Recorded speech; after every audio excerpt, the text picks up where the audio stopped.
इस योजना के शुरू होने के बाद से 2 लाख करोड़ रुपए से ज्यादा सीधे किसानों के बैंक खातों में ट्रांसफर किए गए हैं। जब बीज लेने का समय होता है, जब खाद लेने का समय होता है, तो भी ये मदद किसान तक पहुंच जाती है। देश के 85% से अधिक छोटे किसानों के लिए ये बहुत बड़ा खर्च होता है। आज देश भर के किसान मुझे बताते हैं कि पीएम किसान निधि ने उनकी बहुत बड़ी चिंता को कम कर दिया है। साथियों, आज बेहतर और आधुनिक टेक्नोलॉजी का उपयोग करते हुए हम खेत और बाजार की दूरी को भी कम कर रहे हैं। इसका भी सबसे बड़ा लाभार्थी हमारा छोटा किसान ही है, जो फल, सब्जी, दूध, मछली जैसे जल्दी खराब होने वाले उत्पादों से जुड़ा हुआ है। किसान रेल और कृषि उड़ान हवाई सेवा से इसमें छोटे किसानों को भी बहुत लाभ मिला है।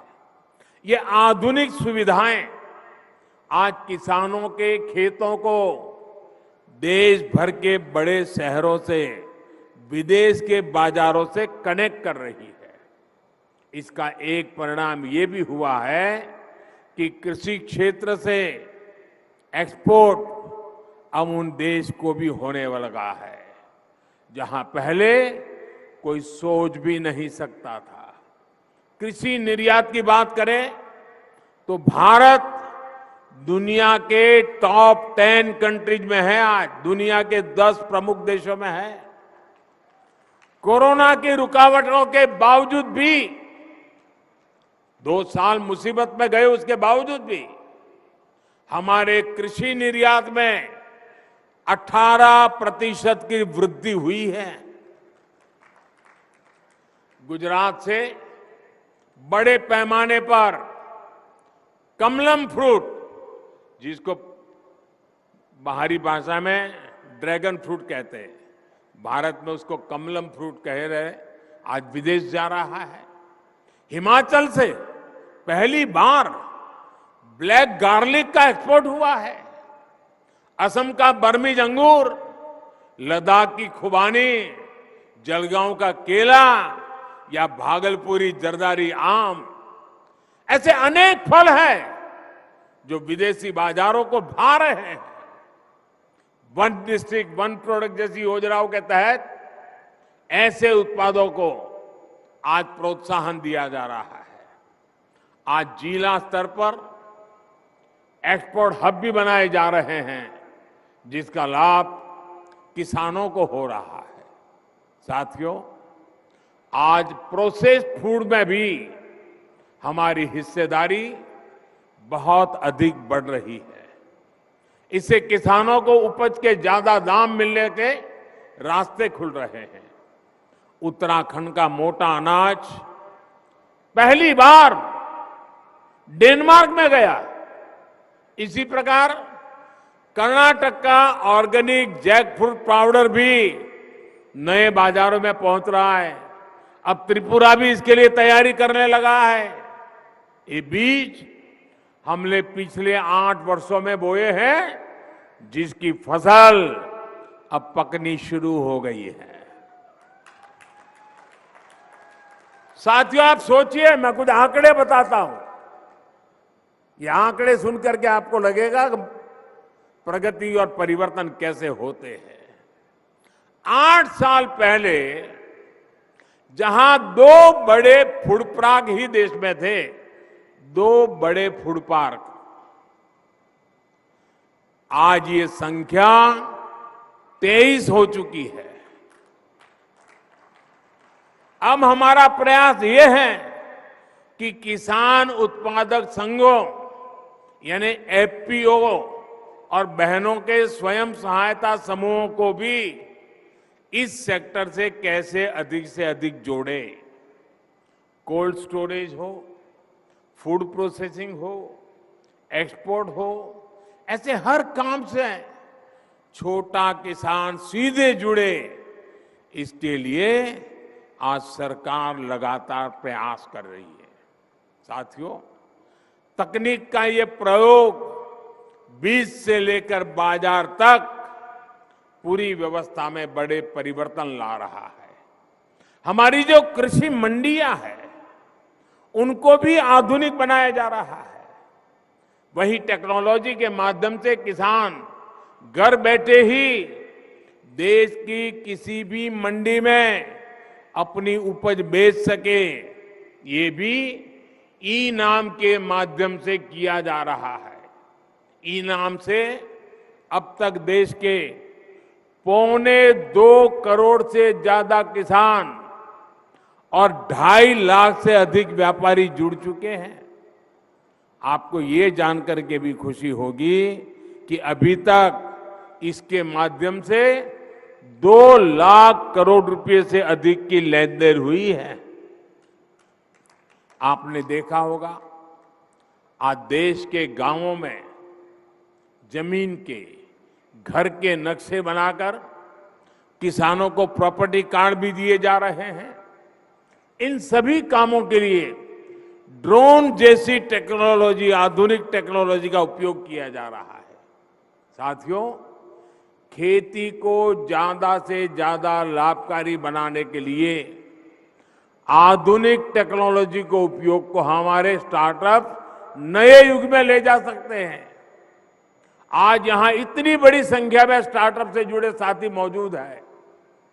बीते 7-8 सालों में खेती में स्टार्टअप की संख्या, ये भी आंकड़ा सुन लीजिए, पहले 100 थे, 100, आज 3000 से ज्यादा स्टार्टअप खेती में टेक्नोलॉजी पे काम कर रहे हैं।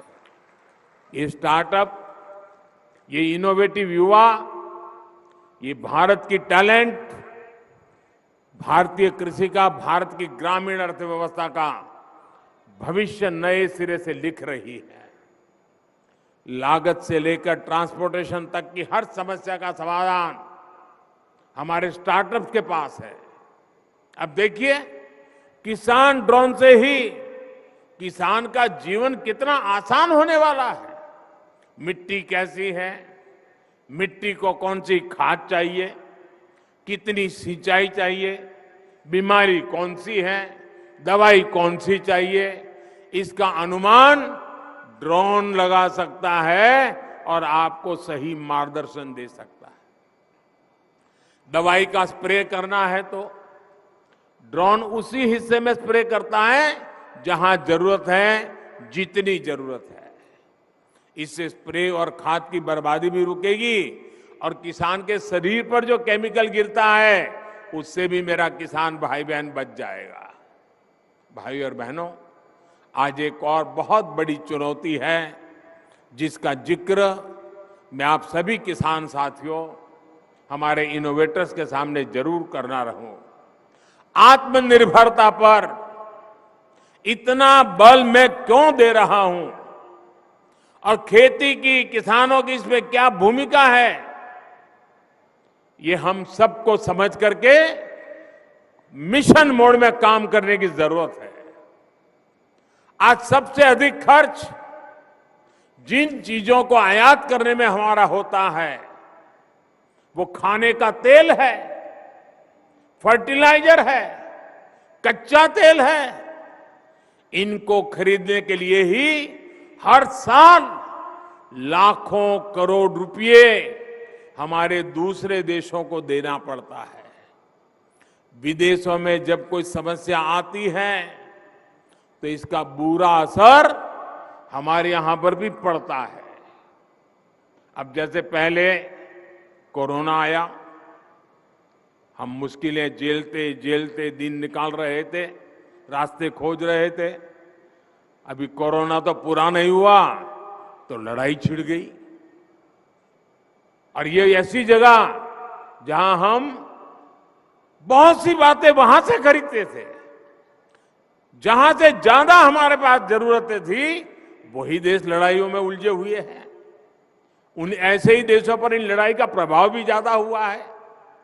अब खाद को ही लीजिए, यूरिया हो, डीएपी हो या फिर दूसरे फर्टिलाइजर, ये आज दुनिया के बाजारों में दिन रात इतनी तेजी से महंगे होते जा रहे हैं, इतना आर्थिक बोझ पड़ रहा है जो हमारे देश को झेलना पड़ रहा है।